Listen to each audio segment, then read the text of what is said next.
اور اللہ کو بالکل پسند نہیں ہے وہ لوگ کہ جو شیخی خورے، اترانے والے، فخر کرنے والے ہیں۔ اب یہ جو ذہنیت ہے، جو شیخی بھگارنے والی ذہنیت، اترانے والے مال دنیا پر، ظاہر ہے وہ مال کو سینت کر رکھیں گے۔ جب وہی ان کے لیے بنیاد ہے عزت کی تو اس کو وہ خرچ نہیں کریں گے، اس کو جمع کریں گے۔ لہذا اگلی آیت میں نتیجہ بیان کر دیا، الذین یبخلون ویأمرون الناس بالبخل، جو لوگ کہ خود بخل سے کام لیتے ہیں اور لوگوں کو بھی بخل ہی کا مشورہ دیتے ہیں۔ جیسے کل سورہ عنکبوت میں آیا تھا، اتبعوا سبیلنا ولنحمل خطایاکم، تم خام خواہ جو ہے دیوانے ہو گئے ہو، فینیٹک ہو گئے ہو، تمہیں اپنے مستقبل کا کوئی خیال نہیں ہے، اپنے بچوں کی کوئی فکر نہیں ہے، اپنے کیریئر کا کوئی خیال نہیں رہا ہے، تم نے ہمتن اپنے آپ کو جو ہے اس کے اندر جھونک دیا، اس جد و جہد کے اندر۔ تو یہ ساری چیزیں جو ہے بہت ہی ناصحانہ انداز میں، یامرون الناس بالبخل، بھائی سب کچھ لگا نہیں دینا چاہیے، کچھ سنبھال کے بھی رکھنا چاہیے، کچھ آڑے وقت کے لیے بھی ضرورت ہوتی ہے۔ وَمَن يَتَوَلَّ فَإِنَّ اللَّهَ هُوَ الْغَنِيُّ الْحَمِيدُ، اور جو پیٹھ موڑ لے گا، کیونکہ اللہ تو کہتا ہے خرچ کرو، یہ کہتے ہیں رکھو، اسی سے تو عزت ہے، چار پیسے ہوں گے تو تمہاری دنیا میں عزت ہوگی، چار پیسے ہوں گے، مال اسباب نظر آئے گا تو تمہاری بیٹیوں کے رشتے آئیں گے، ورنہ کون تمہاری بیٹیوں کو پوچھے گا؟ جب تک یہ شان و شوکت نہیں ہوگی، یہ ساز و سامان اپنے گھروں میں نہیں رکھو گے، جو آئیں کو دیکھ بھال کرنے والے انہیں نظر آئے یہاں پر رونق، تبھی تو کوئی تمہاری بچیوں کو پوچھے گا، ورنہ کون پوچھے گا؟ یہ ہے ایک طرف تو اللہ کا مطالبہ، لگاؤ، کھپاؤ، خرچ کرو، مت رکھو اپنے پاس، لگا دو، قل العفو، جو بھی ضرورت سے زائد ہے صرف کر دو۔ اور ایک یہ ہے کہ نہیں، روکو، اسی میں عزت ہے، اسی میں دنیا کے لیے ہمارے تمام تقاضے جو ہیں ان کے صحیح طور پہ پورا ہونے کا امکان ہے۔ فرمایا جب اللہ کے راستے سے، اللہ کی پکار سے کان بہرے کر لیے، پیٹھ موڑ لی، اور دنیا والوں کی یا نفس کی یہ بات مان لی، تو فرمایا وَمَن يَتَوَلَّ فَإِنَّ اللَّهَ هُوَ الْغَنِيُّ الْحَمِيدُ، جو پیٹھ موڑ لے تو اللہ تو غنی اور حمید ہے ہی، اسے کسی کی احتیاج نہیں۔ اب وہ آیت آ گئی جو میرے نزدیک اس کا کلائمیکس ہے۔ اس آیت کے ایک ایک لفظ کو سمجھیے، لَقَدْ أَرْسَلْنَا رُسُلَنَا بِالْبَيِّنَاتِ، ہم نے ہی بھیجا اپنے رسولوں کو بینات کے ساتھ۔ بینات روشن چیزیں، اس میں اولاً تو آئے گا معجزات کا معاملہ، کہ جو رسولوں کی رسالت کا ایک گویا کہ بین اور ظاہر ثبوت بن جاتا تھا، اور بینات سے مراد وہ براہین بھی ہیں جو اس دین کی دعوت کے ضمن میں قرآن مجید میں آئی ہیں، جو فطرت انسانی کی جانی پہچانی چیزیں ہیں، روشن۔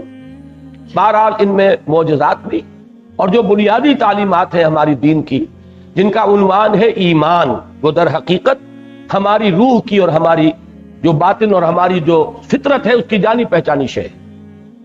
وَأَنزَلْنَا مَعَهُمُ الْكِتَابَ وَالْمِيزَانَ، اور ان کے ساتھ ہم نے نازل فرمائی کتاب بھی اور میزان۔ یہاں ہے توجہ کیجئے، یہ سب کچھ کس لیے کیا؟ میزان سے مراد ہے وہ نظام عدل، حقوق و فرائض کا تعین کر دینے والا پورا نقشہ۔ عورت کے حقوق کیا ہے، فرائض کیا ہے، مرد کے حقوق کیا ہے، فرائض کیا ہے، مزدور کے حقوق کیا ہے، فرائض کیا ہے، اور جو امپلائر ہے اس کے فرائض کیا ہے، اس کے حقوق کیا ہے۔ ہر اعتبار سے فریقین کے مابین ایک توازن پیدا کرنے والی شے میزان، المیزان۔ یہی المیزان ہے جس کا ذکر سورہ شورى میں بھی آیا تھا، لیکن ہم نے وہ آیت جو ہے آج کے اپنے حصے میں شامل نہیں کی تھی۔ اللہ الذی انزل الکتاب بالحق والمیزان، اللہ ہے وہ ہستی کہ جس نے نازل فرمائی ہے کتاب بھی حق کے ساتھ اور میزان بھی۔ یہ کتاب اور میزان بریکٹ ہو کر قرآن مجید میں انہی دو صورتوں میں آئی ہیں، سورہ شورى اور یہ سورہ حدید۔ اور یہی میزان ہے کہ جو دین حق کی شکل اختیار کر لی جس نے محمد الرسول اللہ صلی اللہ علیہ وسلم کے معاملے میں، اس لیے کہ نظام زندگی اب بہت گمبھیر ہو گیا تھا، اور اس نظام زندگی کے اندر اب ایک پورا نظام درکار تھا، نظام حق، سچا نظام، سچا دین، وہ ہے کہ جو محمد الرسول اللہ کو دیا گیا۔ گویا کہ نوٹ کیجئے، حضور کے لیے فرمایا الہدی و دین الحق، یہ ہم سورہ فتح میں پڑھا ہے، آگے چل کے سورہ صف میں پھر پڑھیں گے۔ یہاں فرمایا بینات، کتاب اور میزان، تین چیزیں، وہاں دو چیزیں فرمائی، هو الذی ارسل رسولہ بالہدی و دین الحق۔ یہاں فرمایا ہم نے بھیجا اپنے رسولوں کو بالبینات، نمبر ایک، اور نمبر 2 وانزلنا معهم الکتاب، نمبر 2 والمیزان، نمبر 3۔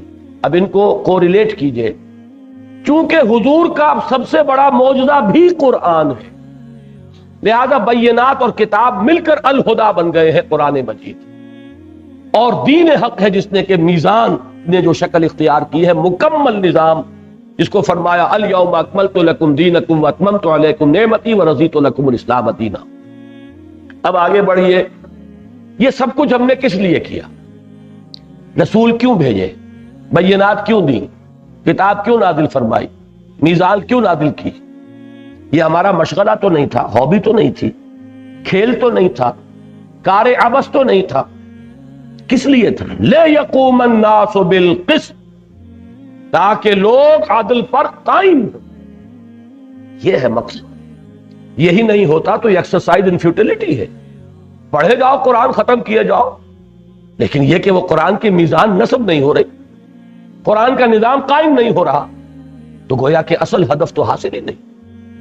یہ سب کا سب ایک مشغلہ ہے، پھر یہ ایک رسم ہے، رہ گئی رسم ادا روح بلالی نہ رہی، کاہے کے لیے؟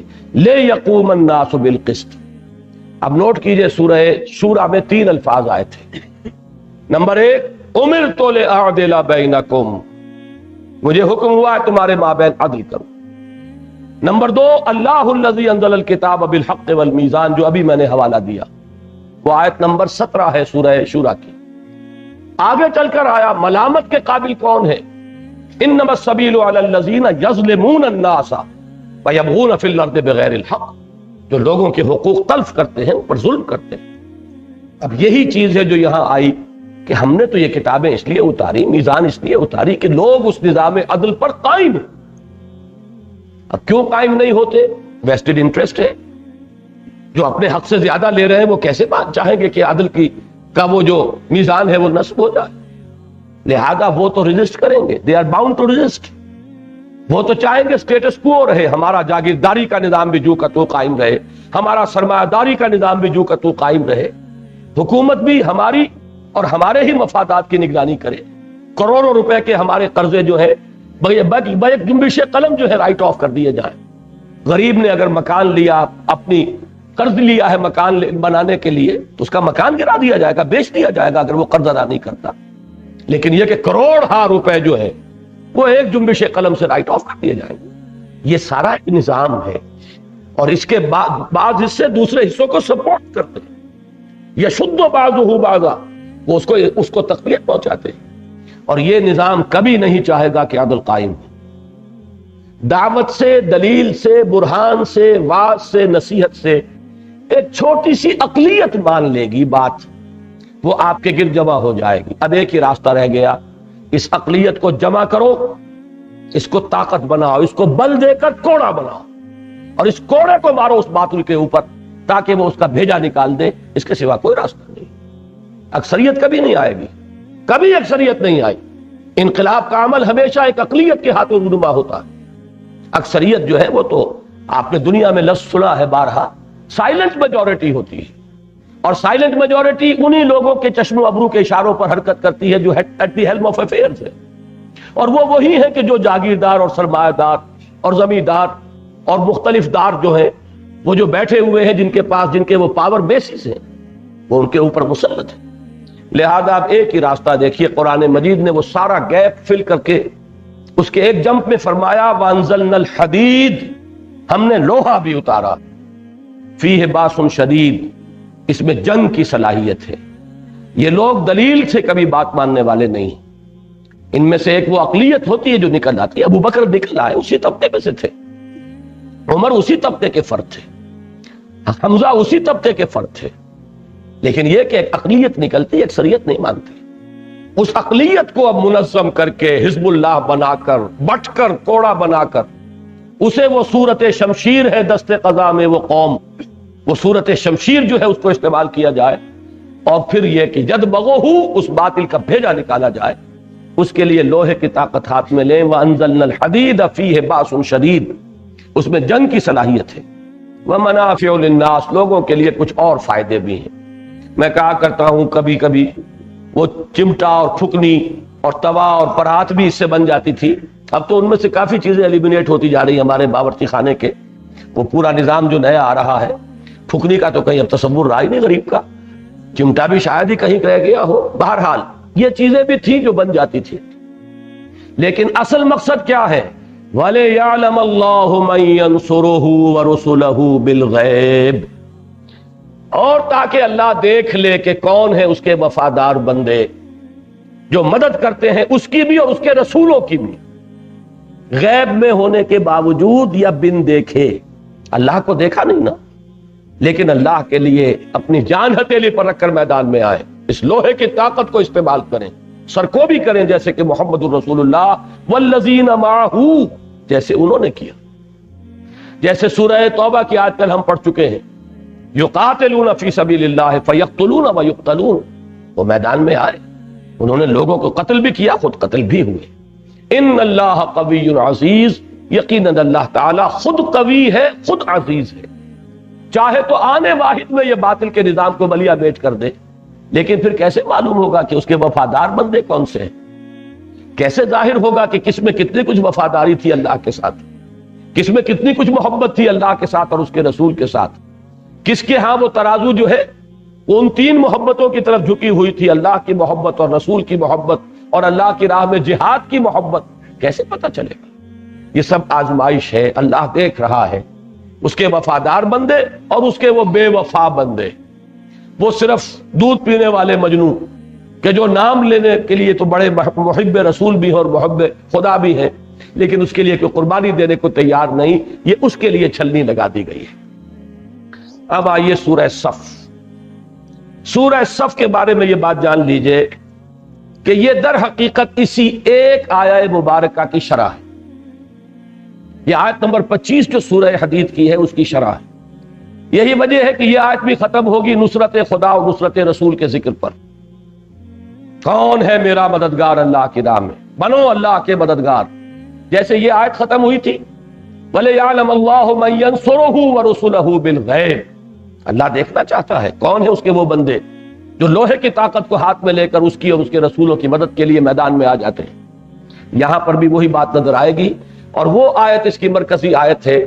وہ تو چونکہ تمام رسولوں کے لیے بات آئی، لَقَدْ أَرْسَلْنَا رُسُلَنَا بِالْبَيِّنَاتِ وَأَنزَلْنَا مَعَهُمُ الْكِتَابَ وَالْمِيزَانَ لِيَقُومَ النَّاسُ بِالْقِسْطِ، حضور کے لیے یہ آیت جو ہے یہی مضمون اس صورت میں ہے، هُوَ الَّذِي أَرْسَلَ رَسُولَهُ بِالْهُدَى وَدِينِ الْحَقِّ لِيُظْهِرَهُ عَلَى الدِّينِ كُلِّهِ۔ اب سورہ صف کو پڑھ لیجئے، ذرا جلدی سے چلنا ہوگا ہمیں۔ پہلی 4 آیات تمہیدی ہیں، وہی ڈانٹ ڈپٹ کا انداز، جیسے کہ سورہ حدید میں تھا، تمہیں کیا ہو گیا ہے، کیوں اللہ پر یقین نہیں رکھتے، تمہیں کیا ہو گیا، اللہ کی راہ میں کیوں خرچ نہیں کرتے، وہی انداز یہاں ہے۔ سبح للہ ما فی السماوات و ما فی الارض، تسبیح کرتی ہے اللہ کی ہر وہ شے جو آسمانوں میں ہے اور ہر وہ شے جو زمین میں ہے، وہو العزیز الحکیم، اور وہ زبردست ہے کمال حکمت والا۔ یا ایھا الذین آمنوا لم تقولون ما لا تفعلون، اہل ایمان، اے ایمان کے دعوے داروں، کیوں کہتے ہو جو کرتے نہیں۔ کبر مقتا عند اللہ ان تقولوا ما لا تفعلون، بہت بڑی شے ہے اللہ کے نزدیک بیزاری کی کہ تم کہو جو کچھ کے کرتے نہیں۔ اور چوتھی آیت میں بات کھول کے رکھ دی، جو میں نے کہا تھا کہ جو اس کوچے میں قدم رکھے سنبھل کر رکھے، سوچ سمجھ کر رکھے، جس کو ہو جانو دل عزیز اس کی گلی میں جائے کیوں، اور بیٹھے کہیں اپنے پاس۔ یہاں آنا ہے تو جان لو، ان اللہ یحب الذین یقاتلون فی سبیلہ صفا کانہم بنیان مرصوص، اللہ کو تو محبت اپنے ان بندوں سے ہے جو جنگ کرتے ہیں اس کی راہ میں۔ اب یہاں جہاد نہیں، قتال کا لفظ آ گیا۔ جہاد تو وسیع اصطلاح ہے، دعوت و تبلیغ میں بھی محنت صرف ہو رہی ہے تو جہاد ہے، تصنیف و تالیف میں ہو رہی ہے تو جہاد ہے، قلم سے جہاد، زبان سے جہاد، اپنے نفس سے جہاد، یہ سب جہاد ہے۔ قتال معین لفظ ہے، یہاں لفظ قتال آیا ہے۔ اللہ کو تو محبت اپنے ان بندوں سے ہے جو اس کی راہ میں جنگ کرتے ہیں صف باندھ کر، گویا کہ سیسا پلائی ہوئی دیوار ہیں۔ یہ محاورہ ہے، باقی صحیح ترجمہ وہی ہے کہ جو کیا تھا حافظ صاحب نے۔ ایسی عمارت جو جس کے اجزاء بڑے پیوست ہوں، جڑے ہوئے ہوں، کہیں رخنا نہ ہو، کہیں دراز نظر نہ آ رہی ہو، کوئی دراڑ نہ ہو، وہ عمارت بنیان مرصوص۔ لیکن یہ کہ اس کا محاورہ جو ہے جیسے سیسا پلائی ہوئی دیوار، صفیں جو باندھی جائیں گی تو در حقیقت وہ دیوار سے زیادہ مشابہت پیدا ہوتی ہے۔ اس کے بعد کی 4 آیات میں تاریخ بنی اسرائیل کے 3 ادوار کا ذکر ہے کہ مسلمانوں تم سے پہلے یہ تھے اس مقام پر جس پر آج تم آئے ہو. یہ بنی اسرائیل یہ تھے اللہ کے نمائندے، اللہ کی کتابوں کے حامل، نبوت ان کے ہاں رہی، رسالت ان کے ہاں رہی. انہوں نے جب قول و عمل میں تضاد روا رکھا اور ایمان کے تقاضوں کو ادا نہ کیا تو اللہ نے راندہ درگاہ کر دیا. اب انہیں ہٹا کر اللہ نے تمہیں یہ منصب عطا فرمایا. پہلا دور حضرت موسیٰ کے ساتھ ان کا طرز عمل. وَإِذْ قَالَ مُوسَىٰ لِقَوْمِهِ يَا قَوْمِ لِمَ تُؤْذُونَنِي وَقَدْ تَعْلَمُونَ أَنِّي رَسُولُ اللَّهِ إِلَيْكُمْ. اور یاد کرو جب کہ کہا تھا موسیٰ نے اپنی قوم سے، اے میری قوم کے لوگوں کیوں مجھے تکلیف دے رہے ہو، درا حالے کہ تم جانتے ہو کہ میں اللہ کا رسول ہوں تمہاری طرف. فلما زاغوا ازاغ اللہ قلوبہم. جب وہ ٹیڑھے ہو گئے تو اللہ نے ان کے دلوں کو بھی ٹیڑھا کر دیا. واللہ لا یہدی القوم الفاسقین. اللہ ایسے فاسقوں کو زبردستی ہدایت نہیں دیتا. دوسرا دور وَإِذْ قَالَ عِيسَى ابْنُ مَرْيَمَ يَا بَنِي اسرائیل. اور یاد کرو جب کہ کہا عیسیٰ ابن مریم نے، 1300 برس کا فصل ہے اس میں موسیٰ اور عیسیٰ کے درمیان علیہم الصلوۃ والسلام. 1300 برس کے بعد پھر آخری رسول آ رہے ہیں امت بنی اسرائیل کے. اب جو آخری رسول بعد میں آئے ہیں وہ تو ہے پورے تمام سلسلہ نبوت اور رسالت کے خاتم، لیکن یہ کہ سلسلہ بنی اسرائیل کے انبیاء کی آخری کڑی حضرت عیسیٰ.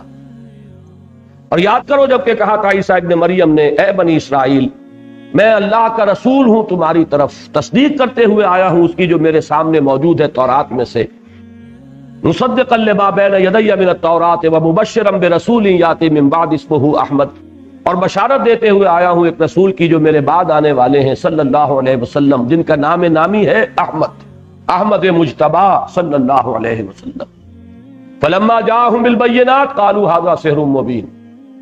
جب وہ آئے ان کے پاس واضح تعلیمات بلکہ واضح معجزوں کے ساتھ، اس سے بڑے معجزے تو اور کسی رسول کو ملے ہی نہیں. وہ تو صرف حضور کو ملا ہے بڑا معجزہ، لیکن یہ معجزہ مانوی ہے، حسی نہیں ہے، آنکھوں سے دیکھا جانے والا نہیں ہے. یہ تو دل کی آنکھ سے دیکھو، اس کو ذہن سے سمجھو. لیکن دل کی یہ سر کی آنکھوں سے دیکھنے والے معجزات میں عظیم ترین وہ تھے جو حضرت عیسیٰ کو دیے گئے. لیکن قوم کا رد عمل کیا تھا؟ علماء بنی اسرائیل نے کہا یہ جادو ہے، اور جادو جو ہے وہ کفر ہے، لہذا یہ شخص مرتد ہے، واجب القتل ہے، اسے سولی دے دی جائے. ایک مسلمان قوم کا ضمیر اتنا بگڑ جاتا ہے یا خمیر اتنا بگڑ جاتا. اب اس کے بعد تیسرا دور ہے محمد الرسول اللہ صلی اللہ علیہ وسلم. اب وہی ہے کہ جن کے بارے میں حضور کو تو یہ خیال تھا غالباً کہ یہ تو فوراً تصدیق کر دیں، یہ تو سب چیزوں سے واقف ہے. قرآن مجید ان کی تصدیق کرتے ہوئے آ رہا ہے، موسیٰ کی، عیسیٰ کی، ابراہیم کی، یوسف کی، اسحاق کی اور یعقوب کی، سب کی تصدیق، ہارون کی، سب کا ذکر. لیکن یہ ہے کہ ان کا طرز عمل کیا رہا؟ وَمَنْ أَظْلَمُ مِمَّنِ افْتَرَىٰ عَلَى اللَّهِ الْكَذِبَ وَهُوَ يُدْعَىٰ إِلَى الْإِسْلَامِ. اس شخص سے بڑھ کر ظالم اور کون ہوگا جو اللہ پر جھوٹ گھڑے، تہمت باندھے اور اس کو ڈرا لے کہ اسے بلایا جا رہا ہو اسلام کی طرف. محمد الرسول اللہ دعوت دے رہے اسلام کی طرف. وَاللَّهُ لَا يَهْدِي الْقَوْمَ الظَّالِمِينَ. اللہ ایسے ظالموں کو زبردستی ہدایت نہیں دیتا. ان کا طرز عمل اب کیا تھا؟ یریدون لیطفئوا نور اللہ بافواہہم. وہ چاہتے ہیں کہ اللہ کے نور کو اپنی منہ کی پھونکوں سے بجھا دیں. اس میں ایک طنز ہے. طنز یہ ہے کہ یہود کی طرف سے کبھی بھی کھلے میدان میں مقابلے کی نوبت نہیں آئی. بزدل تھے، کھلے میدان میں نہیں آئے، سازشیں کرتے تھے، پٹیاں پڑھاتے تھے لوگوں کو، اپنی تقریروں سے اور اپنی گفتگو سے لوگوں کو آمادہ کرتے تھے کہ آؤ چڑھائی کرو، لیکن خود کبھی نہیں آئے کھلے میدان میں. یہ گویا کہ ان پر طنز کیا جا رہا ہے کہ یہ صرف منہ کے جھاگ اس سے چاہ رہے ہیں، یہ منہ کے پھاگ سے چاہتے ہیں کہ یہ نور خداوندی کو بجھا دیں. ان میں اتنی جرت نہیں ہے کہ میدان میں آئے. یہ سورہ حشر میں بڑے کھول کر بیان کیا گیا ہے کہ یہ کبھی بھی مقابلہ نہیں کر سکیں گے مسلمانوں تمہارا، الا فی قرى محصنۃ او من وراء جدر. کہیں فصیلوں کے پیچھے اور قلعہ بند ہو کر تو شاید، جیسے عورتوں بھی پتھراؤ کر دیتی ہیں چھتوں کے اوپر چڑھ کر، اس سے زائد کبھی میدان میں آ کے مقابلہ نہیں کر سکے. یہیں سے لیا ہے علامہ اقبال نے، مولانا ظفر علی خان نے اپنے اس شعر کا جو آئیڈیا ہے کہ نور خدا ہے کفر کی حرکت پہ خندہ زن، پھونکوں سے یہ چراغ بجھایا نہ جائے گا. یریدون لیطفئوا نور اللہ بافواہہم واللہ متم نورہ ولو کرہ الکافرون. اللہ تو اپنے نور کا اتمام فرما کر رہے گا چاہے کافروں کو کتنا ہی ناپسند ہو. بلکہ وہ شعر بھی میں آپ کو سنا دوں جو چوتھی آیت تھی کہ ان اللہ یحب الذین یقاتلون فی سبیلہ. علامہ اقبال نے وہ اسلوب لیا ہے اپنے اس شعر میں کہ محبت مجھے ان جوانوں سے ہے ستاروں پہ جو ڈالتے ہیں کمند. اللہ کو محبت ان سے ہے جو اس کی راہ میں جنگ کرتے ہیں صفے باندھ کر، گویا کہ سیسا پلائی ہوئی دیوار ہے. اب اس کے بعد وہ آیت آ گئی جو اس سورت کی مرکزی آیت ہے، واللہ متم نورہ ولو کرہ الکافرون. اللہ تعالیٰ تو اپنے نور کا اتمام فرما کر رہے گا چاہے یہ کافروں کو کتنا ہی ناپسند ہو. اب وہ آیت آئی، هو الذی ارسل رسولہ بالہدی ودین الحق لیظہرہ علی الدین کلہ. وہی ہے اللہ جس نے بھیجا اپنے رسول صلی اللہ علیہ وسلم کو الہدی اور دین حق دے کر. میں پھر توجہ دلا رہا ہوں، سورہ حدید کی وہ آیت اور سورہ صف کی یہ آیت، اور یہ آیت پہلے آ چکی ہے سورہ فتح میں بھی اور سورہ توبہ میں بھی. کو ریلیٹ کر لیجیے، وہاں تین چیزیں تھی، بینات معجزے، کتاب اور میزان. یہاں دو رہ گئی. بینات جمع کتاب یہ قرآن ہے الہدا، یہی معجزہ ہے حضور کا صلی اللہ علیہ وسلم. اور نمبر دو المیزان نے دین حق کی شکل اختیار کی. اب وہ کامل نظام بن گیا ہے، ہر دھما جہتی پہلو اس کے اندر جو ہے وہ شامل ہو گئے. کس لیے بھیجا؟ لیظہرہ علی الدین کلہ، تاکہ غالب کریں اسے کل کے کل نظام پر، کل کے کل دین پر، کل کے کل نظام زندگی پر. ولو کرہ المشرکون، چاہے یہ مشرکوں کو کتنا ہی ناگوار. اب اس کے لیے پکار. اب تک تو بات آئی تھی نا، کلمہ خبریہ آیا تھا. مومن تو صرف وہ ہے جو ایمان رکھے یقین والا، شکوک و شبہات والا نہیں، اور جہاد کرے اللہ کی راہ میں، اپنے جانے اور مال کھپائیں. اب یہاں پر وہ آ رہا ہے ایک دعوت اور ایک پکار اور للکار کے انداز میں. یا ایھا الذین آمنوا هل ادلکم علی تجارۃ تنجیکم من عذاب علیم. اہل ایمان، کیا تمہاری رہنمائی کی جائے، کیا میں تمہاری رہنمائی کروں ایک ایسی تجارت کی طرف جو تمہیں عذاب علیم سے چھٹکارا دلا دے. جہنم سے چھٹکارا پانا چاہتے ہو تو ایک کاروبار کرنا پڑے گا. جس طرح کاروبار میں چھوٹا ہو یا بڑا ہو محنت بھی صرف ہوتی ہے اور پیسہ بھی لگتا ہے. اگر سرمایہ کم ہے محنت زیادہ ہو جائے گی. آپ ایک ٹوکری لے کر پھلوں کی اور پھریں گے سارا دن، 40-50 روپے شام تک لے آئیں گے بچوں کے لیے. سرمایہ کم تھا، محنت زیادہ ہے. سرمایہ بڑھے گا، ریڑھی لگ جائے گی. اب محنت کم ہو گئی، بوجھ اب گردن پر نہیں ہے. اور سرمایہ بڑھے گا، کھوکھا لگ جائے گا. اور سرمایہ بڑھے گا، بڑی شاندار دکان ہوگی. اور سرمایہ بڑھے گا، امپورٹ ایکسپورٹ کا دھندا ہوگا. لیکن یہ کہ یہ دو چیزیں ہمیشہ، سرمایہ اور محنت، وہی سرمایہ اور محنت لگاؤ گے اللہ کے دین کے لیے تو جہنم سے چھٹکارا ملے گا. تجارت تو وہ بھی ہے، تجارت یہ بھی ہے. یہاں کی تجارت میں تمہیں کچھ منفعت چاہیے، اور اس تجارت کا فائدہ یہ ہے کہ جہنم سے چھٹکارا پا جاؤ گے. هل ادلکم علی تجارۃ تنجیکم من عذاب علیم تؤمنون باللہ ورسولہ. ایمان پختہ رکھو اللہ پر اور اس کے رسول پر.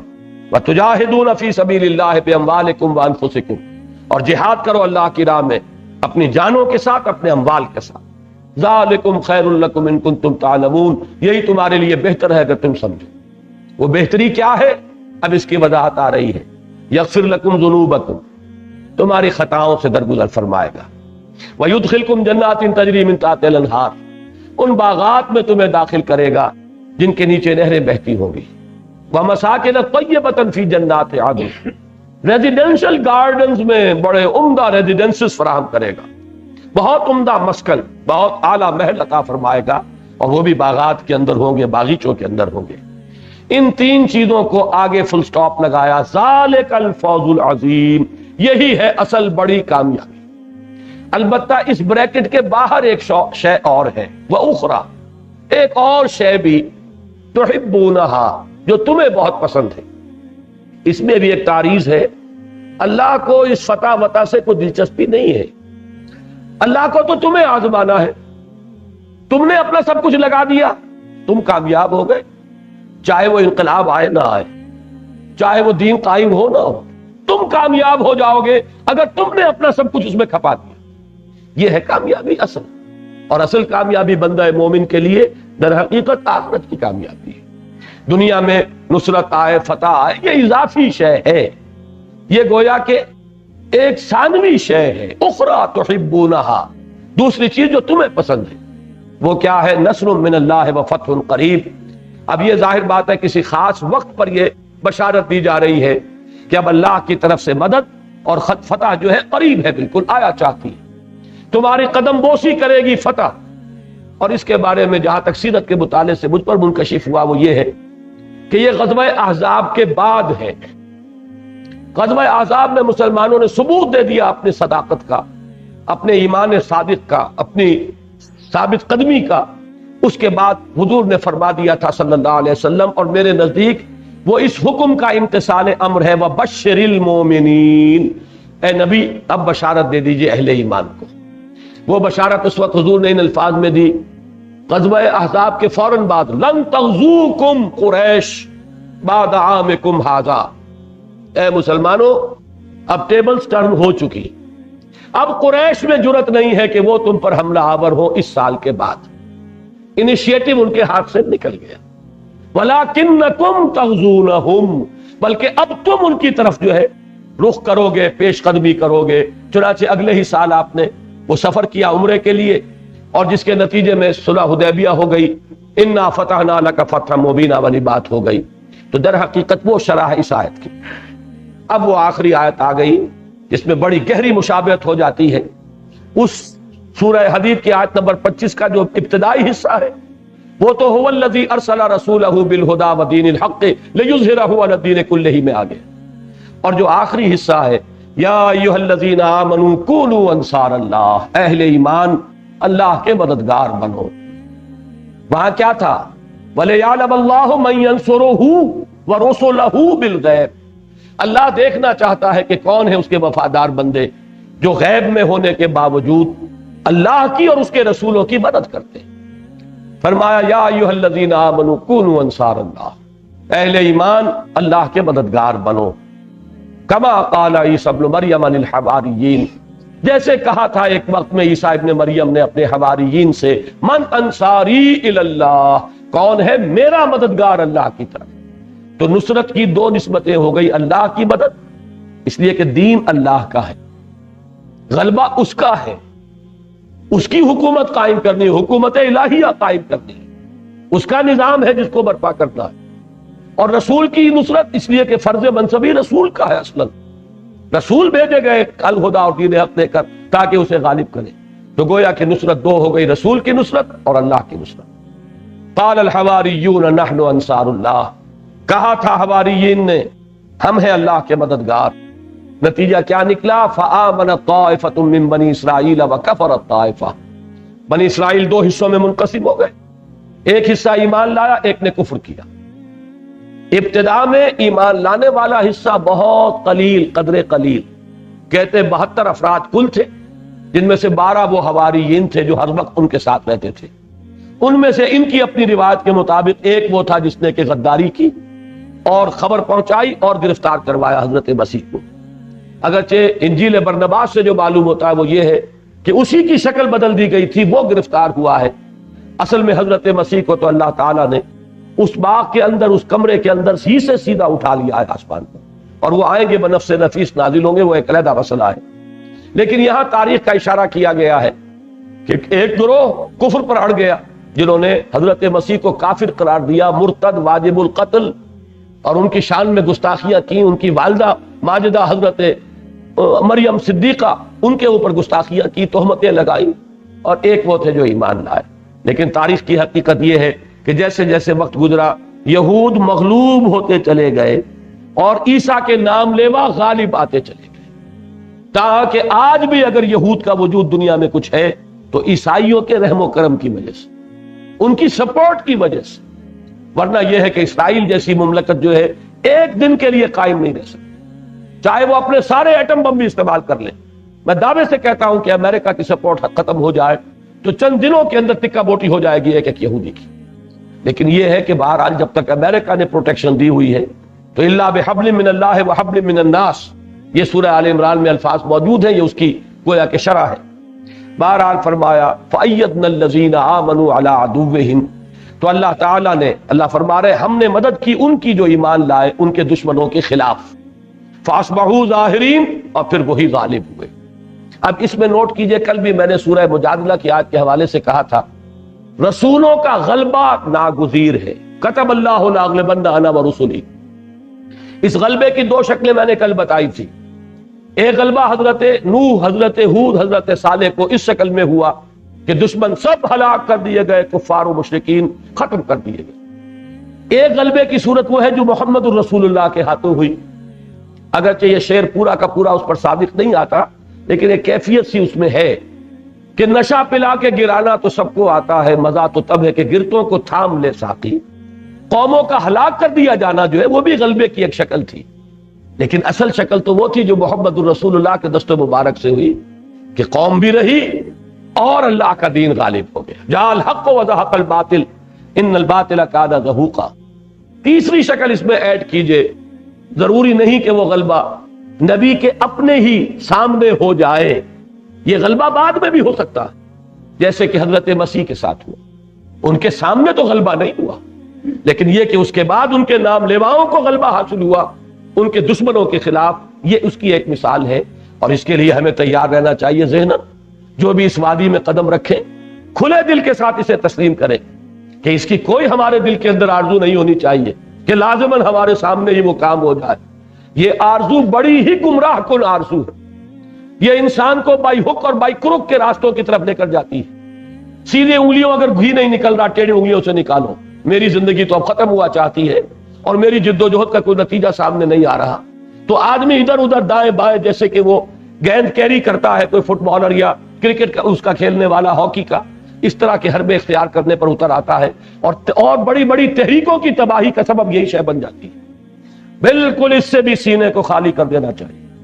ہمیں دلچسپی اس سے نہیں کہ ہماری کامیابی اس دنیا میں ہو یا نہ ہو، ہمارے ہاتھوں وہ غلبہ دین کی وہ سعادت جو ہے ہمیں بہت پسند ہے، غلبہ دین، لیکن یہ کہ ہمارے ہاتھوں ہو یہ بھی ایک طرح کی خود غرضی ہے، اسے بھی سینے سے نکال دیجیے، اس لیے کہ ہمارے بعد ہو جائے۔ ہمیں تو ایک صحیح نہج پر کام کیے چلے جانا ہے، نتیجہ ہمارے سامنے نکلے نہ نکلے اس کے لیے حضرت مسیح علیہ السلام کی شخصیت یہ ہمارے لیے ایک بہت بڑی مثال اور روشنی کا ایک بہت بڑا مینارہ ہے۔ بارک اللہ لی و لکم فی القرآن العظیم ونفعنی وإیاکم بالآیات والذکر الحکیم۔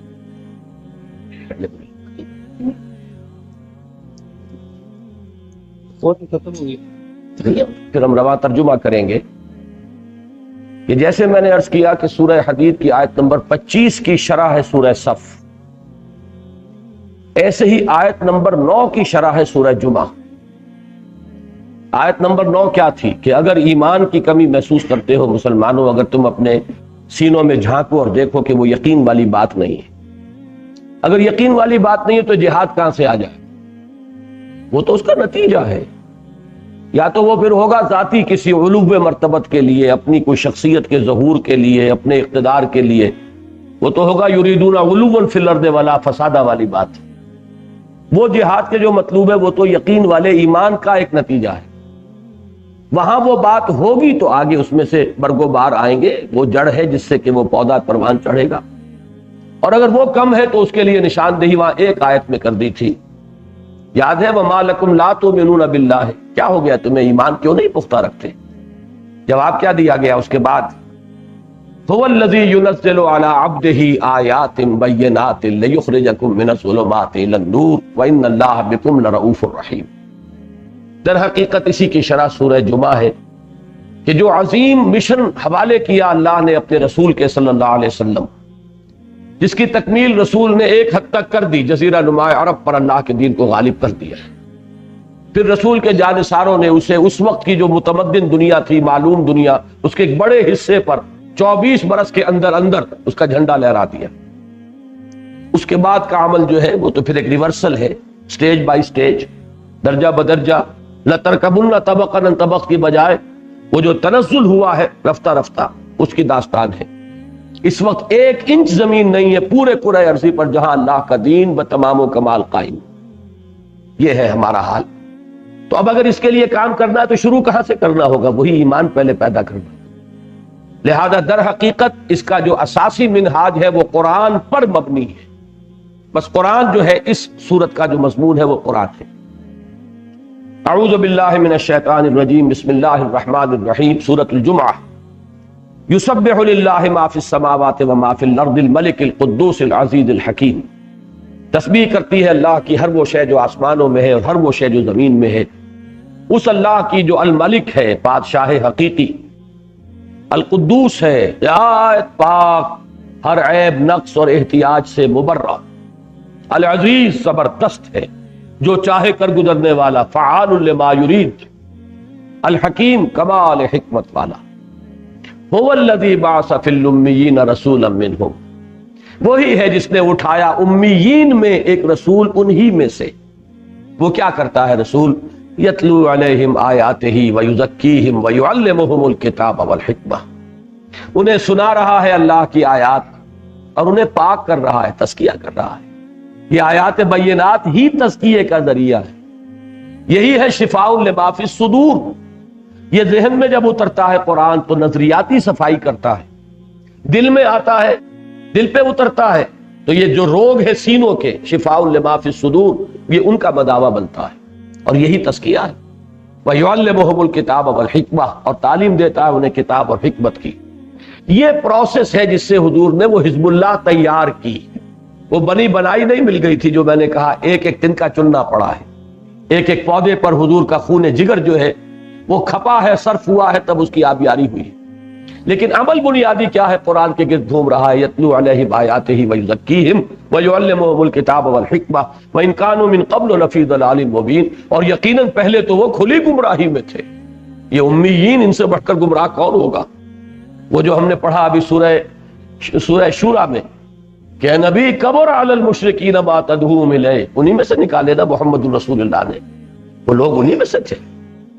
اس کے بعد فرمایا وآخرین منہم لما یلحقوا بہم، اور دوسرے بھی ہیں انہی میں سے، ان میں بھی بھیجا ہے وہ اللہ نے اپنے اس رسول کو، اس کی بعثت ان کی جانب بھی ہے، آخرین جو ابھی ان میں شامل نہیں ہوئے۔ وآخرین منہم لما یلحقوا بہم وہو العزیز الحکیم، اور وہ زبردست ہے حکمت والا۔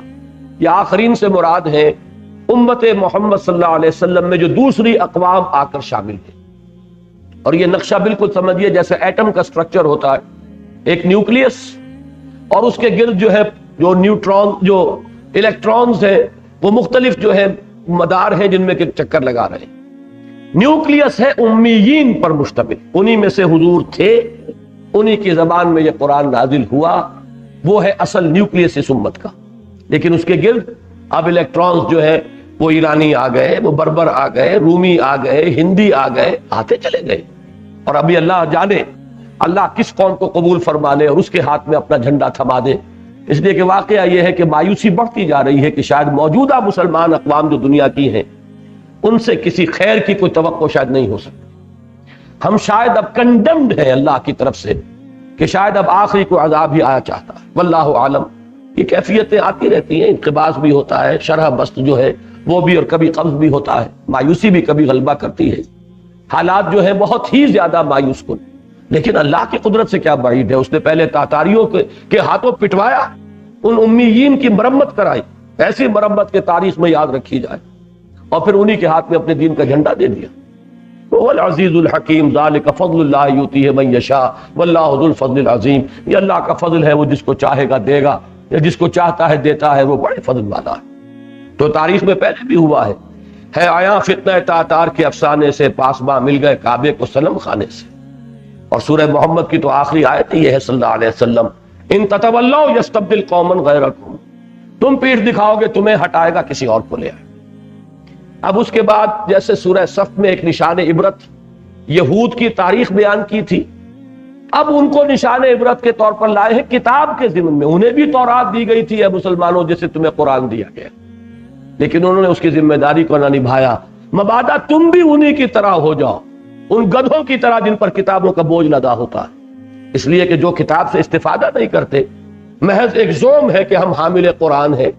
اور ویسے علامہ اقبال نے 100% صحیح کہلوایا ابلیس کی زبان سے کہ جانتا ہوں میں یہ امت حامل قرآن نہیں ہے، وہی سرمایہ داری بندہ مومن کا دین۔ جانتا ہوں میں کہ مشرق کی اندھیری رات میں بے ید بیضا ہے پیران حرم کی آستین، مجھ سے کوئی شے چھپی ہوئی نہیں ہے، میں جانتا ہوں۔ تو وہی کردار ہے جو ہم نے ثابت کیا کہ ہم نے انہی کے نقش قدم کو اختیار کیا ہے۔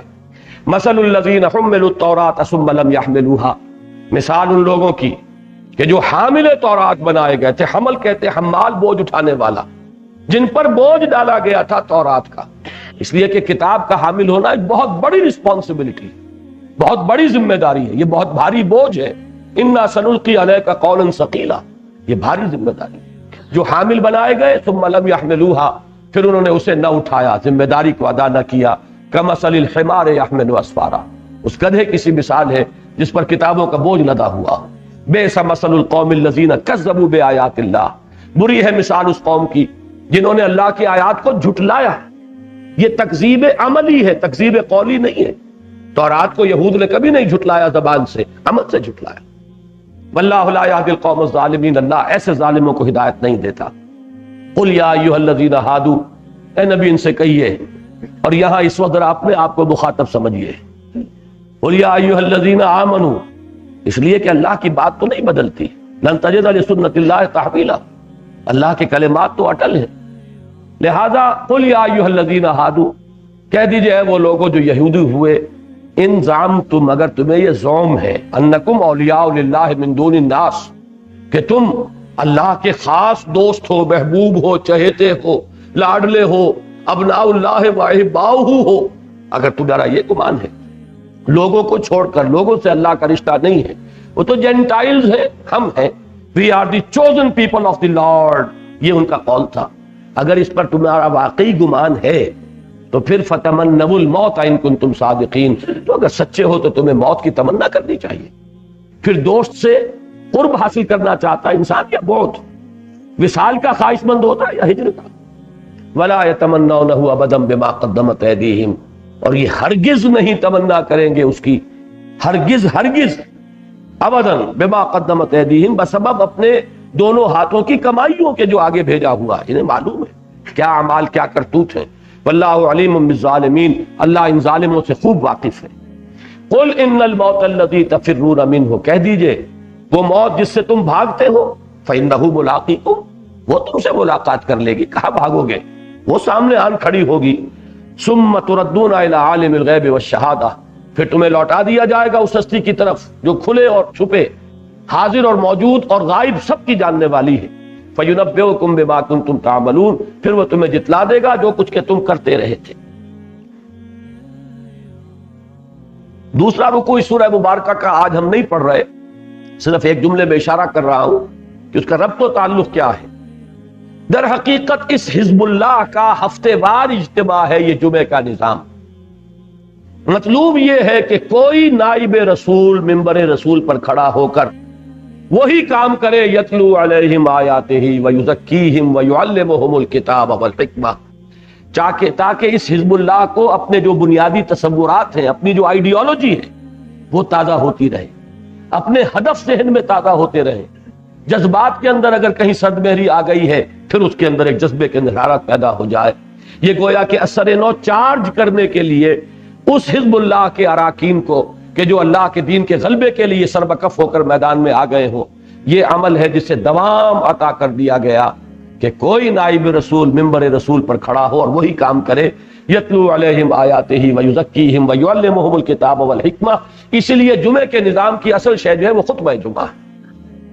ارادہ تھا اس کے بعد سورہ منافقون کو بھی شامل کرنے کا، لیکن اسے میں چھوڑ رہا ہوں۔ اب سورہ تغابن کا بڑا تیزی کے ساتھ ہم صرف جائزہ لیں گے۔ یہ چونکہ ایمان کے موضوع پر جامع ترین صورت ہے قرآن مجید کی۔ ویسے تو ایمان اصل میں موضوع ہے مکی صورتوں کا، مدنی صورت میں تو ایمان کے تقاضے آئے ہیں، وہ چاہے قوانین ہو، احکام ہو، حلال و حرام کے ضوابط ہوں، فرائض کیا ہے، پھر جہاد ہے، قتال ہے، انفاق ہے۔ لیکن یہ ہے کہ یہاں پر 18 آیات میں ایمان کا خلاصہ ہے۔ پہلے رکوع کی 10 آیات، 7 میں ایمانیات ثلاثہ کی نریشن ہے، کلام خبریہ، اللہ کی شان یہ ہے، اللہ کی صفات یہ ہے، رسالت کے باب میں لوگوں کو یہ ٹھوکر لگی ہے، آخرت کے بارے میں یہ مغالطہ ہو گیا ہے، کلام خبریہ ہے۔ لیکن اس کے بعد 3 آیات میں وہ کلام انشائیہ، ایمان لاؤ اللہ پر اور اس کے رسول پر۔ اس کے بعد جو دوسرے رکوع کی 8 آیات ہے، 5 آیات میں ایمان کے مثمرات و ثمرات و نتائج، جو میں نے اشارہ کیا تھا کہ ثم استقاموا کی شرح یہاں آ جائے گی کہ کیا تقاضا ہے اس کا، اللہ کو اپنا رب اور اپنا لارڈ اور اپنا مالک مان لینے کا۔ اس کا تقاضا کیا ہے، اور پھر 3 آیات میں ان تقاضوں کو پورا کرنے کی پرزور دعوت۔ یہ 18 آیات کا تجزیہ ہے، اب پڑھیں۔ بسم اللہ الرحمن الرحیم، یسبح للہ ما فی السماوات و ما فی الارض، تسبیح کرتی ہے اللہ کی ہر وہ شے جو آسمانوں میں ہے اور ہر وہ شے جو زمین میں ہے۔ لہ الملک، بادشاہی اسی کا حق ہے، ڈی فیکٹو بھی اسی کی ہے، ڈی جیورے بھی اسی کی ہے، وَلَهُ الْحَمْدُ، کل حمد و ثنا بھی اسی کی ہے، وَهُوَ عَلَىٰ كُلِّ شَيْءٍ قَدِيرٌ، وہ ہر شے پر قادر۔ هُوَ الَّذِي خَلَقَكُمْ، وہی ہے جس نے تمہیں پیدا کیا، بنایا، فَمِنْكُمْ كَافِرٌ وَمِنْكُمْ مُؤْمِنٌ، تو کوئی تم میں سے کافر ہے، کوئی مومن ہے۔ وَاللَّهُ بِمَا تَعْمَلُونَ بَصِيرٌ، اور جو کچھ تم کر رہے ہو اللہ دیکھ رہا ہے۔ یعنی مومنوں کو ان کا حق مل جائے گا، کافروں کو ان کی سزا مل جائے گی، اللہ دیکھ رہا ہے۔ خلق السماوات والارض بالحق، اس نے آسمان اور زمین پیدا فرمائے حق کے ساتھ۔ وہ بات جو کل میں نے کہی تھی، ربنا ما خلقت هذا باطلا، وہ ایک اسلوب تھا، یہ دوسرا اسلوب۔ وصورکم، اور تمہاری تصویر کشی کی، فاحسن صورکم، بہت ہی عمدہ نقشہ کشی کی، وإلیہ المصیر، اور اسی کی طرف لوٹ جانا ہے۔ یعلم ما فی السماوات والارض، وہ جانتا ہے جو کچھ کے آسمانوں اور زمین میں ہے۔ وَيَعْلَمُ مَا تُسِرُّونَ وَمَا تُعْلِنُونَ، اور وہ جانتا ہے جو کچھ تم چھپاتے ہو اور جو کچھ تم ظاہر کرتے ہو۔ وَاللَّهُ عَلِيمٌ بِذَاتِ الصُّدُورِ، اور اللہ تو تمہارے سینوں کی ان چیزوں سے بھی باخبر ہے جن کو تم خود نہیں جانتے۔ ایک تو یہ ہے جسے آدمی چھپاتا ہے لیکن جانتا ہے، جان بوجھ کر چھپا رہا۔ ایک وہ ہے سب کانشس مائنڈ کی چیزیں، انسان کے تحت الشعور کے اندر جو کچھ لرک کر رہا ہے، جو خواہشات اور تمنائیں اور آرزوئیں جن سے انسان خود بھی آگاہ نہیں ہوتا بسا اوقات، اللہ کے علم میں تو وہ بھی۔ اب یہ 4 آیتوں میں توحید کا اور اللہ کی ذات و صفات کا بیان ہوا، 2 آیتوں میں رسالت۔ الم یاتکم نبأ الذین کفروا من قبل، کیا تمہارے پاس آ نہیں گئی خبریں ان لوگوں کی جنہوں نے کفر کیا تھا پہلے؟ قوم ہود، قوم سمود، قوم عاد، قوم نوح۔ فذاقوا وبال امرہم، جب انہوں نے کفر کیا تو اپنے کیے کا وبال چکھ لیا، یعنی وہ ہلاک کر دیے گئے۔ وَلَهُمْ عَذَابٌ علیم، اور اصل سزا تو آخرت کی ہے، دردناک سزا۔ ذَلِكَ بِأَنَّهُ، یہ اس لیے ہوا، كَانَتْ تَأْتِيهِمْ رُسُلُهُم بِالْبَيِّنَاتِ، ان کے پاس ان کے رسول آتے رہے واضح تعلیمات کے ساتھ یا واضح نشانیوں کے ساتھ۔ فَقَالُوا أَبَشَرٌ يَهْدُونَنَا، تو انہوں نے کہا کیا بشر، انسان ہمیں ہدایت دیں گے؟ یعنی بشریت کو دلیل بنایا ان کی رسالت کو رد کرنے کی، یہ رسول کیسے ہو سکتے ہیں جب بشر؟ فکفروا، تو انہوں نے کفر کیا، اس بنیاد پر کفر کیا۔ وتولوا، اور پیٹھ موڑ لی۔ واستغنى اللہ، تو اللہ نے بھی بے نیازی کی روش اختیار کی۔ واللہ غنی حمید، اللہ تو غنی اور حمید ہے ہی، یہ بے نیازی کا جامہ اس پر تو راست آتا ہی ہے اور کسی پر تو آتا ہی نہیں۔ اب یہاں نوٹ کر لیجئے، میں نے پرسوں کی اپنی گفتگو میں اشارہ کیا تھا، ایک ہی مرض ہے رسالت اور نبوت اور بشریت میں تضاد محسوس کرنا۔ اس مرض کا ظہور ہوا اس وقت اس شکل میں کہ جن کے سامنے گوشت پوشت کا انسان موجود تھا، وہ بشریت کا انکار کیسے کرتے؟ وہ تو جانتے تھے محمد عبداللہ کے بیٹے، عبد المطلب کے پوتے، حمزہ کے بھتیجے، ابو طالب کے بھتیجے، آمنہ کے بیٹے، خدیجہ کے شوہر، فاطمہ کے باپ، جانتے تھے کہ نہیں جانتے تھے؟ وہ تو بشر سامنے تھا۔ بشریت کی بنیاد پر رسالت کا انکار، یہ رسول کیسے ہو سکتے ہیں جبکہ یہ بشر ہے؟ یہی گمراہی آئی ہے پھر بعد میں، جو رسول مانتے ہیں انہوں نے بشریت کا انکار کر دیا، یہ رسول ہے تو بشر کیسے ہو سکتے ہیں؟ تو گمراہی ایک ہے، بالکل ہم وزن، کوئی فرق نہیں ہے اس کے اندر، جہاں تک اس کی جو بھی شدت کا اور گہرائی اور گہرائی کا تعلق برابر ہے، ظہور 2 شکلوں میں ہوتا ہے۔ اب 2 آیتوں میں یہ رسالت کا مضمون آ گیا، اب 31 آیت میں آخرت۔ زعم الذین کفروا ان لن یبعثوا، ان کافروں کو یہ زعم ہو گیا ہے، یہ خیال خام لاحق ہو گیا ہے کہ یہ اٹھائے نہیں جائیں گے یا اٹھائے نہیں جا سکیں گے۔ قل بلا وربی، کہہ دیجئے کیوں نہیں اور مجھے اپنے رب کی قسم، لتبعثن، تم لازماً اٹھائے جاؤ گے، ثم لتنبؤن بما عملتم، پھر تمہیں جتلا دیا جائے گا جو کچھ کہ تم نے کیا ہوگا۔ وذالک علی اللہ یسیر، اور یہ اللہ پر بہت آسان۔ یہ 7 آیتیں ہیں۔ اب آ رہا ہے کلمہ فا کے ساتھ، جیسے کل میں نے سورہ حج کی آخری آیت میں توجہ دلائی تھی، یہ فا بڑا اہم ہوتا ہے۔ فآمنوا باللہ، فآمنوا باللہ ورسولہ والنور الذی انزلنا، بس ایمان لاؤ اللہ پر اور اس کے رسول پر، اور اس نور پر جو ہم نے نازل فرمایا یعنی یہ قرآن حکیم، واللہ بما تعملون خبیر، اور جو کچھ تم کر رہے ہو اللہ اس سے باخبر ہے۔ یوم یجمعکم لیوم الجمع ذالک یوم التغابن، وہ دن جس دن کی وہ تمہیں جمع کرے گا، جمع کرنے کے دن، وہ ہے ہار اور جیت کے فیصلے کا دن۔ اس روز جو جیتا وہ جیتا، جو ہارا وہ ہارا، جو کامیاب ہوا وہ کامیاب ہوا، جو ناکام ہوا وہ ناکام۔ اصل کامیابی اس روز کی، اصل ناکامی اس روز کی۔ اور وہ کامیابی کیا ہے؟ وَمَن يُؤْمِن بِاللَّهِ وَيَعْمَلْ صَالِحًا يُكَفِّرْ عَنْهُ سَيِّئَاتِهِ، جو اللہ پر ایمان لائے گا اور عمل کرے گا اچھے، اللہ تعالیٰ اس کی برائیوں کو دور کر دے گا۔ وَيُدْخِلْهُ جَنَّاتٍ تَجْرِي مِن تَحْتِهَا الْأَنْهَارُ خَالِدِينَ فِيهَا أَبَدًا، اور انہیں ان باغات میں داخل کرے گا جن کے دامن میں ندیاں بہتی ہوں گی، جن میں وہ رہیں گے ہمیشہ ہمیشہ۔ ذَلِكَ الْفَوْزُ الْعَظِيمُ، یہی بڑی کامیابی۔ اور ناکامی کیا ہے؟ والذین کفروا وکذبوا بآیاتنا اولئک اصحاب النار خالدین فیہا وبئس المصیر، اور جنہوں نے کفر کیا اور جھٹلایا ہماری آیات کو، وہ ہوں گے آگ والے، اس میں رہیں گے ہمیشہ ہمیشہ، اور وہ بہت ہی برا ٹھکانہ ہے۔ پہلا رکوع ختم ہوا، دوسرے رکوع کی پہلی 5 آیات میں ایمان کے 5 ثمرات۔ پہلا نتیجہ وہ ہے جو سورہ حدید میں آ چکا ہے، تفصیل سے یہاں اجمالاً، ما صاب من مصیبت الا باذن اللہ، کوئی مصیبت واقع نہیں ہو سکتی مگر اللہ کے اذن سے۔ وَمَن يُؤْمِن بِاللَّهِ، اور جو اللہ پر ایمان رکھتا ہو، يَهْدِ قَلْبَهُ، اللہ اس کے دل کو ہدایت دے دیتا ہے۔ وَاللَّهُ بِكُلِّ شَيْءٍ عَلِيمٌ، اللہ ہر چیز کا علم رکھتا ہے۔ یہ ہدایت کس بات کی ہے؟ تسلیم و رضا۔ دیکھیے ایک درجہ تو یہ ہے کہ بدل مختلف حالات میں یا صبر ہوگا یا شکر ہوگا۔ اللہ نے کچھ دیا ہے شکر کیجئے، اللہ نے کچھ چھین لیا ہے، کوئی تکلیف پہنچا دی، صبر کیجئے۔ لیکن یہ ابتدائی منزل ہے۔ مقام صبر جو ہے اور مقام شکر، ان دونوں سے بلند تر ایک مقام ہے، اور وہ ہے مقام رضا، اللہ کی رضا پر راضی ہو جانا۔ اے اللہ تجھے یہ راضی ہے تو میں بھی راضی ہوں۔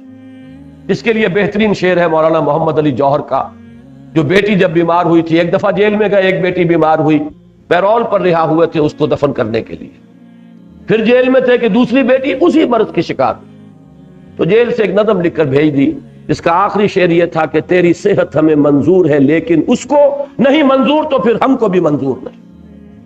یہ ہے مقام رضا، مقام تسلیم و رضا، جس کے بارے میں اقبال نے جو بات کہی ہے، میں سمجھتا ہوں اس سے زیادہ پرشکو انداز تو ممکن ہی نہیں ہے۔ مولانا محمد علی جوہر کا شعر تو بہت پیچھے رہ جائے گا، لیکن سادگی میں بات تو وہی ہے۔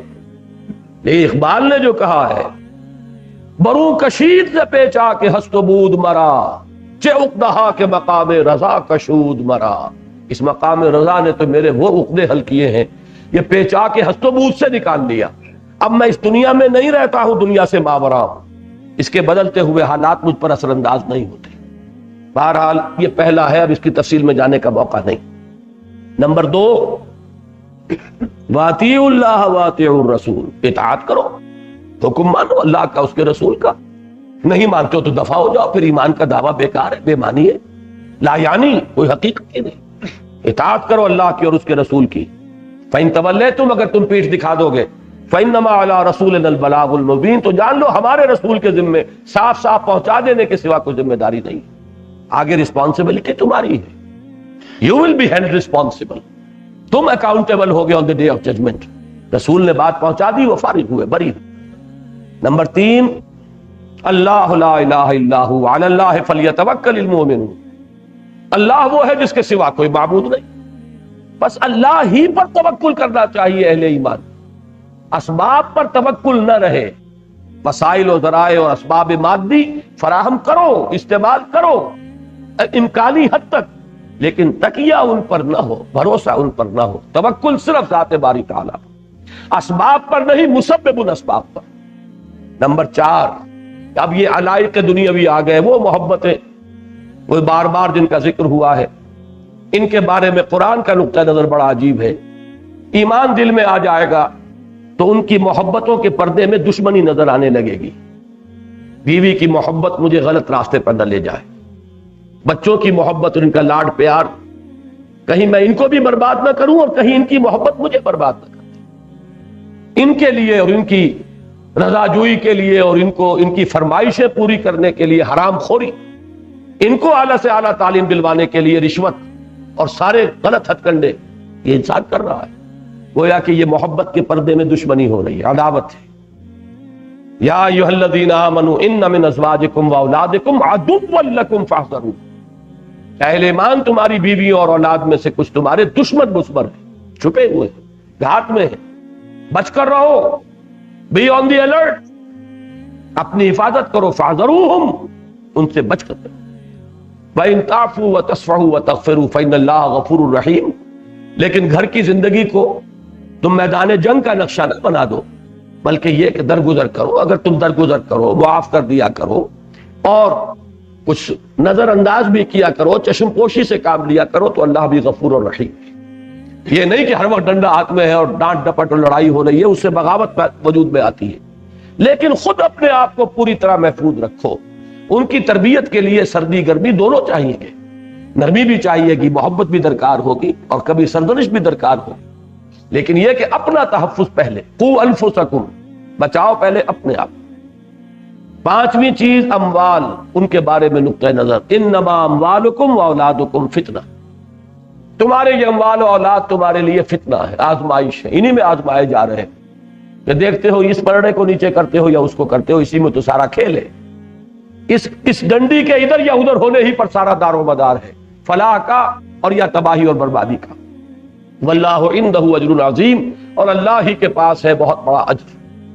اولاد یہاں پر دونوں جگہ پر لائی گئی. پہلی آیت میں بھی ان من ازواجکم واولادکم عدو لکم، پھر مال کے ساتھ بھی بریکٹ کیا. اس کی وجہ کیا ہے کہ اولاد کو انسان واقعتاً اپنا ایسٹ بھی سمجھتا ہے. وہ یہ سمجھتا ہے یہ میرے مستقبل کا سہارا بننے والے ہیں، چاہے بعد میں وہ بالکل کوڑا جواب دے جائیں اور بوڑھے والدین کے لیے ان کے پاس کوئی وقت تک نہ ہو ان سے ملنے کا، لیکن ابتداءً انسان سمجھتا ہے یہ بھی میرا ایسٹ ہے.